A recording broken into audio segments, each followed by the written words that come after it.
Avant de plonger dans cette histoire incroyable, pensez à vous abonner à la chaîne et à activer la cloche.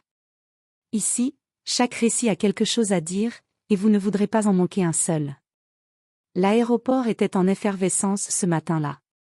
Les annonces aux haut-parleurs se succédaient, entre rappels de sécurité et appels pour l'embarquement du vol 482 à destination de New York. Parmi la foule, Malik, un jeune homme noir de 25 ans, avançait avec assurance, son sac de voyage en bandoulière et un léger sourire aux lèvres. Il avait réservé ce vol depuis des semaines pour se rendre à une conférence sur l'entrepreneuriat et le leadership. Alors qu'il approchait de la porte d'embarquement, il sentit le regard pesant d'une hôtesse de l'air, Jessica, qui dirigeait l'embarquement. Jessica était connue parmi ses collègues pour son autorité excessive et ses jugements rapides, souvent teintés de préjugés. Dès qu'elle aperçut Malik, son visage se durcit. Il y avait dans ses yeux une suspicion immédiate, comme si la simple couleur de sa peau éveillait un doute infondé sur sa légitimité à monter à bord. Malik, poli et calme, tendit son passeport et sa carte d'embarquement. Jessica le regarda, fronça les sourcils et fit signe à un autre agent de sécurité de s'approcher. Le murmure de la foule autour d'eux s'intensifia. Des passagers attendaient derrière, certains intrigués, d'autres agacés par le retard. Malik sentit une tension croissante, mais il resta impassible, conscient que tout acte impulsif pourrait être interprété contre lui. C'est ainsi que commença une altercation qui allait non seulement humilier Malik en public mais aussi faire basculer la carrière de Jessica et mettre en lumière le racisme encore présent dans les endroits où il n'aurait jamais dû exister. Malik s'installa à sa place en classe économique, rangeant son sac de voyage avec soin sous le siège devant lui. Il sortit un livre et commença à se plonger dans sa lecture, essayant d'ignorer le bruit des annonces et des conversations autour. Mais il sentit bientôt une présence à côté de lui. Jessica, l'hôtesse de l'air, se tenait debout avec une expression sévère. « Monsieur, puis-je voir vos documents à nouveau ?» demanda-t-elle d'une voix froide. Malik tendit son passeport et sa carte d'embarquement avec un sourire poli. « Bien sûr, voici. Tout est en ordre. » Jessica plissa les yeux, examinant les documents comme si elle y cherchait une faille.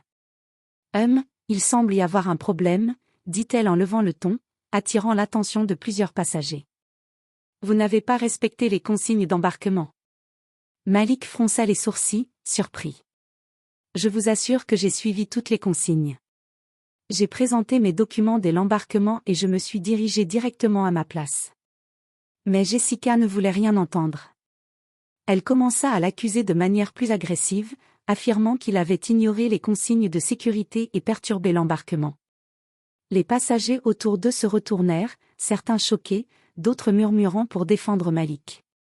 Un homme derrière lui intervint, et il a montré ses papiers correctement. Laissez-le tranquille. Jessica fit semblant d'ignorer les protestations. Elle fit un geste vers un agent de sécurité pour qu'il s'approche. Si vous ne coopérez pas immédiatement, nous allons devoir vous faire descendre de l'avion. Malik sentit son cœur s'accélérer, mais il garda son calme. Il savait que perdre son sang-froid ne ferait qu'aggraver la situation. Les murmures des passagers se transformèrent en chuchotements indignés. Des téléphones commencèrent à filmer la scène. Malik leva les mains légèrement, signe de paix. « Je vous assure, je n'ai rien fait de mal. Je suis un passager légalement embarqué. » Jessica, aveuglée par son arrogance et ses préjugés, n'écoutait pas. La tension monta rapidement, préparant le terrain pour une décision qui allait humilier Malik publiquement et déclencher une réaction en chaîne dont Jessica regretterait amèrement les conséquences. Malik restait assis, le regard calme mais attentif. Les murmures des passagers se transformaient en commentaires plus audibles, certains filmant déjà la scène avec leur téléphone. Jessica, implacable, continua de le fixer, chaque mouvement de Malik semblant confirmer ses préjugés injustifiés. « Monsieur Malik, veuillez me suivre immédiatement, » ordonna-t-elle, sa voix trahissant une autorité forcée. Malik se leva doucement, gardant son calme malgré la situation. Il savait qu'aucune résistance ne ferait qu'empirer les choses. Les autres passagers observaient, choqués, certains murmurant des protestations. « Mais il n'a rien fait », s'exclama une femme assise à quelques rangs de là. L'agent de sécurité approcha et posa une main sur l'épaule de Malik. « Monsieur, veuillez nous suivre s'il vous plaît. » Malik acquiesça et marcha calmement vers l'allée, les regards lourds de jugement et d'incompréhension le suivant. Jessica restait derrière, le visage figé dans un mélange de supériorité et de tension. Les passagers chuchotaient, indignés, certains dénonçant le comportement raciste et disproportionné de l'hôtesse. Alors qu'il atteignait la sortie de l'avion, Malik croisa le regard d'un jeune garçon qui le regardait avec étonnement et incompréhension. Il lui offrit un sourire rassurant, comme pour montrer qu'il ne céderait pas à l'humiliation. Les murmures se transformèrent rapidement en indignation ouverte lorsque des passagers commencèrent à filmer et à poster la scène sur les réseaux sociaux. Jessica, de son côté, ne semblait pas réaliser l'ampleur de la situation. Elle croyait agir correctement, mais chaque geste, chaque ordre donné à l'agent de sécurité était désormais documenté et partagé par des centaines de témoins silencieux ou indignés. Malik fut escorté hors de l'avion, ses mains toujours libres, son calme inébranlable malgré l'humiliation publique. Les regards des passagers se tournaient vers lui, certains choqués, d'autres compatissants. L'humiliation de Jessica, bien qu'invisible à ce moment précis, allait bientôt la rattraper. À peine Malik avait-il été escorté hors de l'avion que l'un des passagers, choqué par l'injustice, sortit son téléphone et commença à filmer la scène. Chaque geste de Jessica, chaque ordre donné à l'agent de sécurité, chaque pas de Malik vers la sortie était capturé dans des images nettes et claires. Quelques minutes plus tard, la vidéo fut publiée sur les réseaux sociaux. Elle se propagea comme une traînée de poudre. En quelques heures, des centaines de milliers de personnes avaient visionné l'incident, commenté et partagé. Les internautes dénonçaient le racisme manifeste, la brutalité et le manque de professionnalisme de l'hôtesse. Les commentaires allaient bon train, certains appelaient au boycott de la compagnie aérienne, d'autres exigeaient des excuses publiques immédiates. Des journalistes de médias locaux et nationaux contactèrent la compagnie pour obtenir des explications. La direction, prise de court, publia un communiqué vague, affirmant que l'incident était en cours d'examen, et qu'il ne pouvait pas commenter davantage pour le moment. Malik, de son côté, restait silencieux. Il reçut des messages de soutien de ses amis et collègues, mais il savait que rester calme serait sa meilleure arme. Il ne voulait pas alimenter la polémique par la colère, il voulait que justice soit faite et que la vérité éclate. Jessica, ignorant tout de la viralité de la vidéo, continua sa journée en pensant que tout rentrerait dans l'ordre. Mais les notifications commençaient à affluer, son nom était mentionné dans tous les tweets et publications liées à l'incident. Bientôt, ses supérieurs et collègues commencèrent à la questionner, et elle sentit pour la première fois la pression monter. La situation prenait une tournure incontrôlable. Ce qui avait commencé comme un simple conflit d'embarquement était désormais une affaire publique majeure, mettant en lumière le racisme et l'abus de pouvoir dans un espace où il ne devrait jamais exister. Malik, malgré l'humiliation, était sur le point de devenir un symbole de dignité et de justice. Le lendemain matin, Jessica arriva à l'aéroport avec l'impression que tout allait s'être calmé. Elle pensait naïvement que la vidéo aurait été oubliée par les internautes et que les passagers ne parleraient plus de l'incident. Mais dès qu'elle franchit les portes du hall, elle sentit l'air chargé de tension. Des journalistes l'attendaient déjà, caméra au point, microphone tendu. Des passagers, visiblement indignés, l'encerclaient pour demander des explications. Son supérieur, le visage fermé, la fit immédiatement venir dans son bureau. « Jessica, asseyez-vous », dit-il d'une voix glaciale. Il lui montra un écran où la vidéo de l'expulsion de Malik était diffusée. La scène entière était là, Malik restant calme, l'agent de sécurité le guidant, les passagers choqués et les murmures indignés. « Vous réalisez l'ampleur de ce qui se passe, n'est-ce pas ?» demanda-t-il, les mains jointes. Jessica sentit son cœur battre la chamade. Son arrogance habituelle avait disparu, remplacée par la panique. Elle voyait maintenant les milliers de partages, les commentaires virulents, les articles de presse qui dénonçaient son comportement. Sa réputation professionnelle était en jeu, et elle savait que cette fois, elle ne pourrait pas effacer ses erreurs. Pendant ce temps, les réseaux sociaux ne faisaient que s'enflammer. Des influenceurs locaux et nationaux partageaient la vidéo, dénonçant le racisme flagrant dont Malik avait été victime. Les appels à des excuses publiques et à des sanctions contre Jessica se multipliaient. Même au sein de la compagnie, des collègues exprimaient leur désapprobation, certains disant qu'ils avaient toujours su que son comportement pouvait causer un scandale. Jessica, abasourdie, comprit enfin l'ampleur de sa faute. L'humiliation qu'elle avait infligée à Malik ne resterait pas cachée. Et, plus important encore, elle réalisait qu'elle allait regretter amèrement ce qu'elle avait fait. La tension monta à un niveau qu'elle n'avait jamais connu auparavant. Quelques heures plus tard, Jessica apprit quelque chose qui fit vaciller ses certitudes et son arrogance. Malik n'était pas un simple passager ordinaire. Un journaliste avait publié un article révélant que Malik était un jeune entrepreneur influent, propriétaire de plusieurs startups et impliqué dans de nombreuses œuvres philanthropiques en faveur des jeunes défavorisés. La nouvelle se répandit comme une traînée de poudre. Les réseaux sociaux s'enflammèrent encore davantage, dénonçant le racisme manifeste et l'humiliation publique qu'il avait subie. Des messages de soutien affluaient pour Malik, et des hashtags comme #justice pour Malik et #racisme aérien commençaient à trôner en tendance nationale.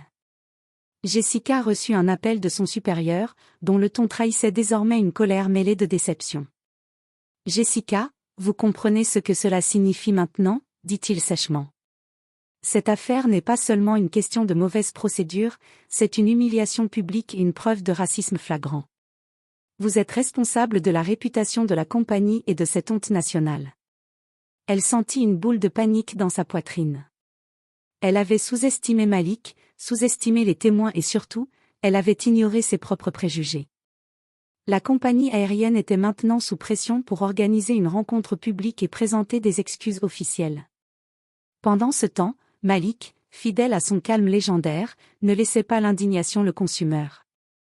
Il continua ses activités, mais accepta de participer à une rencontre avec les médias pour raconter sa version des faits, faire passer un message sur la dignité face à l'injustice et dénoncer le racisme systémique dans le secteur aérien. Jessica réalisa alors que son erreur ne pouvait plus être réparée par des excuses discrètes. Le monde entier connaissait désormais la vérité. Son arrogance, sa précipitation et ses préjugés avaient créé une tempête qu'elle allait regretter profondément. Quelques jours après l'incident, la compagnie aérienne organisa une rencontre publique pour présenter ses excuses à Malik. Jessica fut contrainte d'y participer, ses supérieurs veillant à ce qu'elle exprime un véritable regret devant la presse et les passagers. La salle de conférence était bondée. Des journalistes, des caméras et des télévisions nationales étaient présents. Malik entra calmement, vêtu d'un costume sobre, le visage serein. Son calme contrastait fortement avec la nervosité visible de Jessica, dont les mains tremblaient légèrement et dont la voix vacillait lorsqu'elle commença à parler. « Je tiens à présenter mes excuses à Malik et à tous les passagers qui ont été témoins de l'incident, » dit-elle, la voix pleine de tension. « Mon comportement a été inacceptable et ne reflète pas les valeurs de notre compagnie.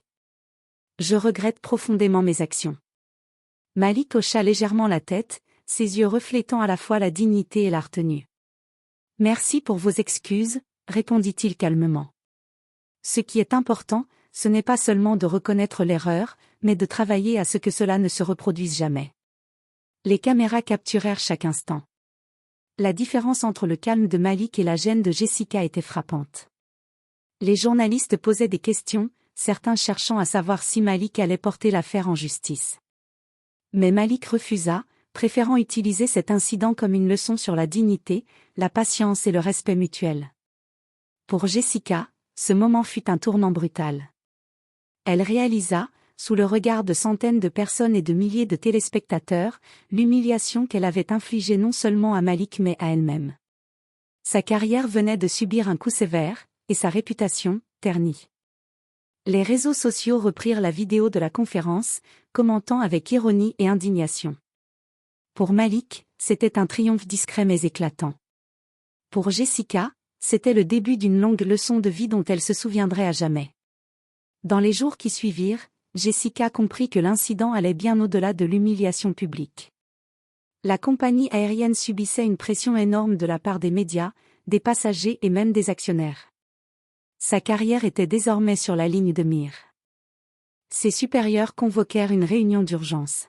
« Jessica, votre comportement est inacceptable », commença son directeur, la voix froide. « Vous êtes suspendue temporairement, et nous lancerons une enquête complète sur vos actions. Votre poste n'est pas garanti à votre retour. » Jessica sentit son monde s'effondrer. Elle avait toujours cru que son autorité était incontestable, mais cette fois, ses préjugés et son arrogance l'avaient trahi. Ses collègues, qui auparavant la craignaient ou la respectaient par obligation, murmuraient désormais derrière son dos. Certains exprimaient ouvertement leur désapprobation, rappelant des incidents passés qui, jusque-là, étaient restés ignorés. Les passagers réguliers de la compagnie, choqués par son comportement, commencèrent à boycotter les vols où elle était présente. Les réseaux sociaux continuaient de partager la vidéo de son humiliation publique, souvent accompagnée de commentaires ironiques ou sarcastiques sur sa carrière et son manque de professionnalisme. Même dans sa sphère personnelle, Jessica ressentit les conséquences. Ses amis et connaissances, informés de l'affaire, l'évitaient ou la questionnaient avec scepticisme. La fierté et la confiance qu'elle avait longtemps affichées commencèrent à se fissurer. Pendant ce temps, Malik, calme et digne, voyait sa réputation croître. Les médias le présentaient comme un exemple de patience, de courage et de dignité face au racisme et à l'injustice. Ce contraste entre la chute de Jessica et l'ascension de Malik soulignait encore davantage l'impact de leurs actions respectives. Jessica comprit alors que son erreur n'était pas seulement morale, mais qu'elle avait aussi des conséquences irréversibles sur sa carrière et sa vie sociale. Elle allait devoir payer le prix de son arrogance et de ses préjugés. Malik, malgré l'humiliation qu'il avait subie, choisit de rester fidèle à sa dignité. Quelques jours après la conférence, il accorda une interview télévisée nationale. La salle de presse était bondée, les caméras braquées sur lui. « Ce qui m'importe le plus, commença-t-il calmement, ce n'est pas seulement l'incident lui-même, mais le message que nous envoyons à la société. Il est essentiel de rester digne face à l'injustice et de lutter contre le racisme par l'exemple, pas par la colère. » Les journalistes prenaient des notes fébrilement, capturant chaque mot. Malik poursuivit, « Nous devons éduquer, sensibiliser et créer des espaces où la discrimination n'a pas sa place.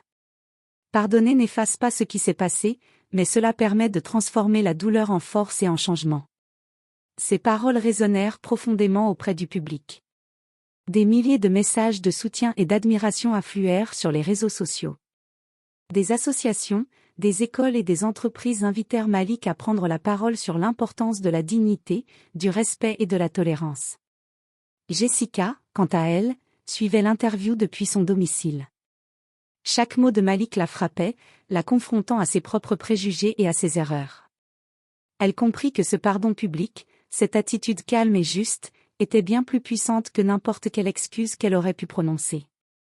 Pour Malik, cet incident se transforma en une opportunité de montrer que l'intégrité et le respect de soi étaient des armes bien plus puissantes que la colère ou la vengeance. Pour le public, c'était une leçon mémorable sur la force de la dignité humaine et le pouvoir du pardon face à l'injustice. Après l'interview de Malik, Jessica réalisa que sa carrière et sa réputation étaient gravement compromises. Chaque mouvement qu'elle faisait était désormais scruté par ses supérieurs, ses collègues et même par le public.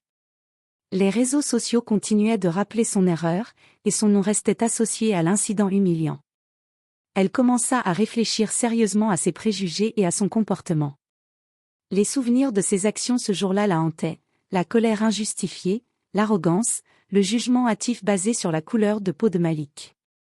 Pour la première fois, elle comprit que son comportement n'était pas simplement une erreur professionnelle, mais une faute morale qui avait blessé quelqu'un profondément. Jessica décida alors d'agir pour se racheter. Elle suivit des formations sur la diversité et l'inclusion, cherchant à comprendre ses biais et à apprendre comment les corriger. Elle participa à des programmes de sensibilisation au racisme dans le secteur aérien, partageant son expérience avec d'autres employés pour éviter que de tels incidents ne se reproduisent. Mais le chemin était difficile.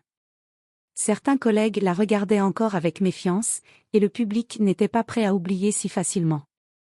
Chaque pas vers la rédemption nécessitait humilité et patience.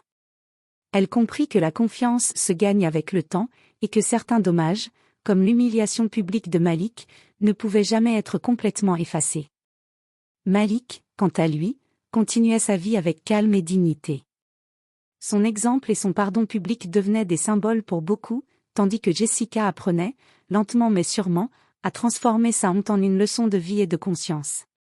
Quelques semaines après l'incident, la vie de Malik avait repris son cours normal, mais avec une reconnaissance accrue de son intégrité et de sa dignité. Les médias le présentaient désormais comme un exemple inspirant, une personne capable de transformer une humiliation publique en un message de tolérance et de force morale. Jessica, quant à elle, continuait son chemin de rédemption. Son comportement avait changé, elle abordait les passagers et ses collègues avec plus de respect, s'efforçait d'éduquer ceux autour d'elle et de lutter contre ses propres préjugés. Mais l'humiliation qu'elle avait infligée à Malik la suivrait toujours, rappel constant de ses erreurs et de leur impact. Malik, malgré tout, n'avait jamais cherché la vengeance. Il avait choisi la dignité, le calme et le pardon, et c'était cela qui l'avait rendu encore plus respecté et admiré.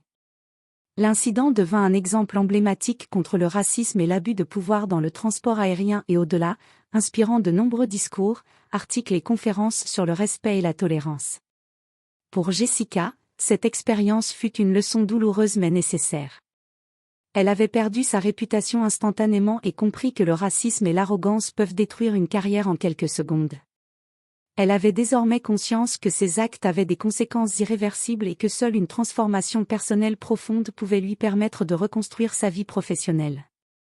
L'histoire se termina sur cette morale puissante: la dignité, le respect et la justice sont des forces bien plus puissantes que la haine, l'arrogance et les préjugés. Malik avait transformé une humiliation en une leçon pour le monde entier, et Jessica, bien qu'amèrement, avait appris à ses dépens la valeur du respect et de l'humilité.